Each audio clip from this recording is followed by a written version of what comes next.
Diksiyene devam hürmetlik vatandaş bugün çeslağa. 2021 yıl 2. ayının 22. günü. Endeki mavzumunda.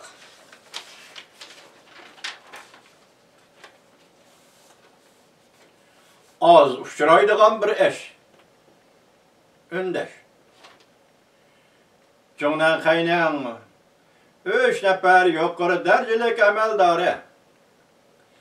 Okşaş bir vakit içinde Prezident Joe Biden hükümetiga siyasi signal yetkizdi. Mavzulu haber 2. ayının 22. günü Dovitor biti ilan kılındı haber bundak başladı.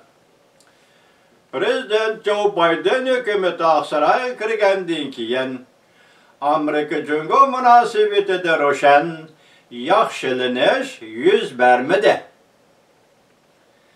Yenile Tayvan boğazı, Cenubi Deniz Katarlık sezgör sahalada talaş tartış devamlaştı. Nöbeti Cungo Kompartiya Siyasi Büro'nun azası Yang Jiechi, Taşkı İşler Ministeri Wang Yi hem de Cungo'nun Amerika Turuşluk baş elçisi Su Tiankay az ufşıraydıgan bir halda 24 saat içinde Amerika'ya arkadan signal tarqatqanlığı azab dünyada dikkat qozdu.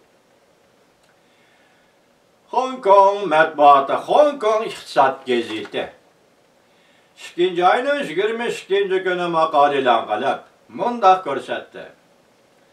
Siyasi büronun azası Yang Jiechi, Taşkı İşler Ministeri Wang Yi, Amerika Turuşluk baş elçisi Tiankay 24 saat içinde arkadan ifade bildirip Amerika Cungo münasebeti yamanlaşıp ketişten mənbiyini ve iki devlet oturusundaki kızıl sızıkını sistematik şerhiyle iki devlet alaka münasebeti buluştan aldığın şartı kıldı.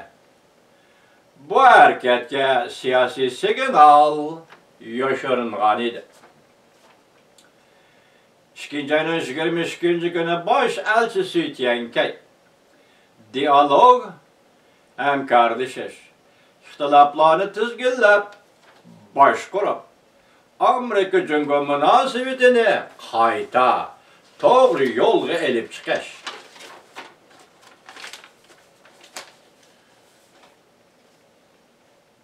Münbiride notuk bayan kıldı. Su Tiankay mundaq dedi.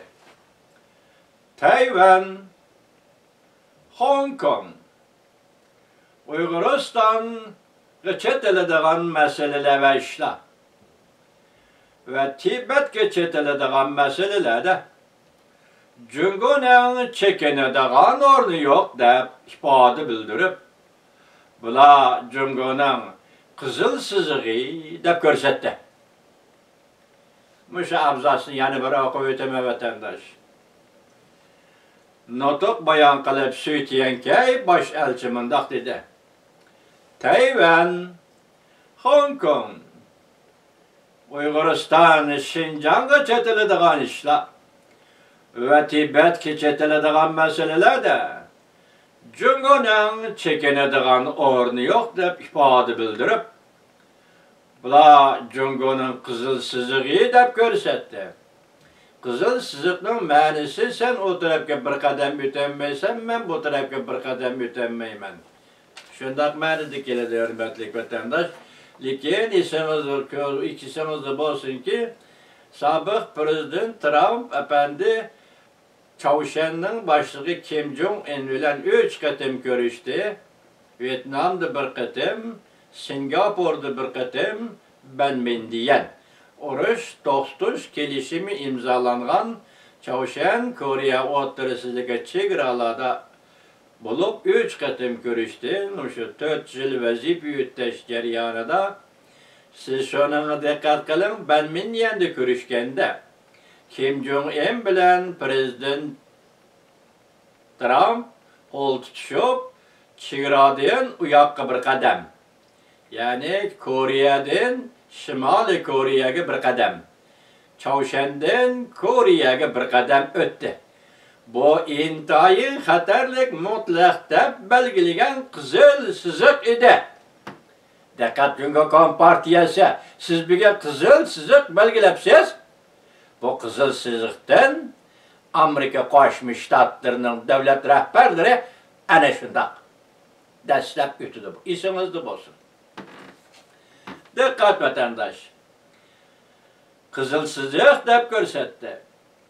22 kuni buningdan sal burun Tashqi ishlar vaziri yoki ministri Wang Yi o'xshashla mushu munbarda nutq so'zlab navbatda Amerika Jungo munosabatining yomonlashib ketishining manbai. Amerikaning o'tgan bir necha yil ichida ikki davlat yuqori darajaliklarning oliy bordi-keldi munosabatlarini uzayotganlikdan shundoq bo'ldi deb ko'rsatgan. Minister Wang Yi mundaq dedi. Jungo taraf Amerika taraf bilan ochiq yo'roq so'zlashishga har vaqt tayyor dedi. Lekin Amerika Jungo suhbatini asliga keltirishning 4 cho'ng oldingi shartini o'ttirib qo'ydi. Birinchi, Amerika Hong Kong masalasiga, Uyg'uriston masalasiga, Tibet masalasiga aralashishni to'xtatish kerak. Ikkinchi, Jungoning eksport mahsulotlariga namuvofiq boj qo'yishdan voz kechish kerak. Uchinchi, Amerika Jungo shirkatlariga yakka oldi embargo yurgizishdan voz kechish kerak. To'rtinchi, Amerika Jungo fan tadqiqot organlari va ma'rif organlariga yakka oldi embargo yurgizishdan voz kechishi kerak. Hong Kong iqtisod gazeti mundaq ko'rsatdi. Beijing bir kun ichida 3 qatim Amerika tarafga o'zining maydonini shariyildi. Harakatning sijilliq darajasi tarixda oz uchragan bir ish edi. Kuzatuvchilar mundaq bildirishdi. Jungo taraf muhim siyosiy signal qo'yib berdi. Diqqat qilishga arziydi. Ikki taraf uchrashishdan burun Jungo ramka belgilab o'zining maydonini qayta shariyladimi? Yoki telefonda so'zlashgandan keyin, ya'ni Xi Jinping bilan Prezident Joe Biden telefonda so'zlashgandan keyin Amerika taraf kishilik huquq masalasida Jungoni davomli chekdimi deb ko'rsatishdi, retorik savol qo'yishdi kuzatuvchilar.